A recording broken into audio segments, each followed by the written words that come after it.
नमस्कार दोस्तों, आप सभी का स्वागत है। आज हम आपको बेहद खूबसूरत और प्रचलित अदाकारा जया बच्चन की कहानी बताएंगे। इनकी कहानी काफी इंटरेस्टिंग है, तो आइए शुरू करते हैं इनकी कहानी। जया एक बॉलीवुड अदाकारा है। अपने पति के बाद जया ने भी राजनीति में अपने कदम रख लिए हैं।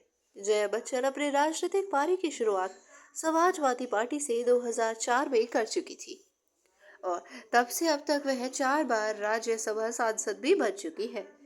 तो आइए इनकी पृष्ठभूमि के विषय में जान लेते हैं कि कैसे इन्होंने कहाँ जन्म लिया, कहाँ से शुरू किया अपना करियर और कैसे शुरू किया। साल 1948 को 9 अप्रैल को जबलपुर के एक बंगाली परिवार में जया बच्चन का जन्म हुआ। इनका पूरा नाम जया बहादुरी बच्चन है। उनकी माँ का नाम इंदिरा बहादुरी और उनके पिता का नाम तरुण बहादुरी था, जो कि एक लेखक के साथ पत्रकार और एक स्टेज आर्टिस्ट भी थे। उन्होंने अपनी स्कूली शिक्षा Saint Joseph convent senior secondary school, Bhopal, Madhya Pradesh, Bharat से पूरी की है। 1966 में उन्हें एनसीसी यानी नेशनल कैडेट कोर का राष्ट्रीय स्तर का पुरस्कार हासिल हुआ था। इसके अलावा उन्होंने film and television institute of India Pune में एक्टिंग का गुर सीखा और वह गोल्ड मेडल के साथ पास हुई थी। यानी उनकी एक्टिंग इतनी अच्छी थी कि उन्हें वहाँ पे भी गोल्ड मेडल से सम्मानित किया गया था और उन्होंने एक्टिंग की हर बारीकी को बेहद बखूबी समझा और उसे अपने दिलो दिमाग में बसाने की कोशिश भी की। 15 साल की उम्र में ही उनका अभिनय करियर तब शुरू हुआ जब वे एक बंगाली फिल्म महानगर में पहली बार नजर आई। इसके बाद जल्द ही वह मुंबई आ गई।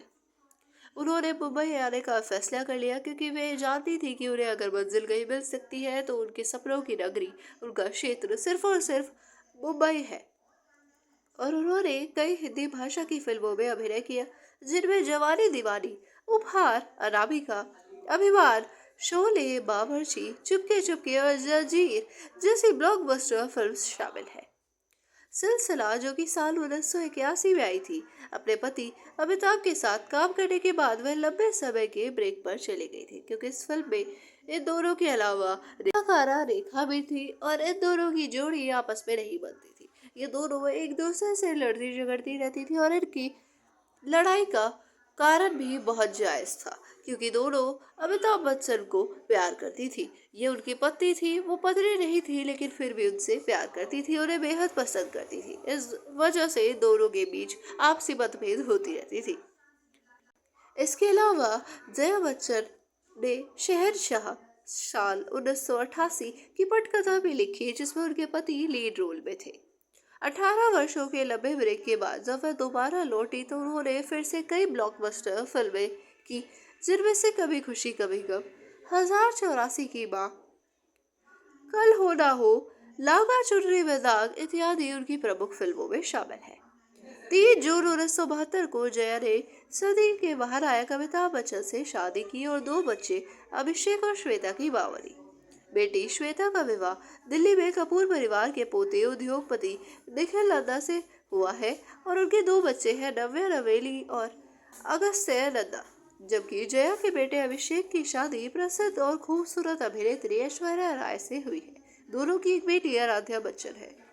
उनके पति अमिताभ बच्चन का नाम अभिनेत्री रेखा के साथ भी काफी जुड़ा था, जिसकी चर्चा आए दिन होती रहती है। इन दोनों की कहानी के विषय में हर कोई चर्चा करता ही है, परंतु वह इन चीजों के बारे में बात करना बिल्कुल भी पसंद नहीं करती।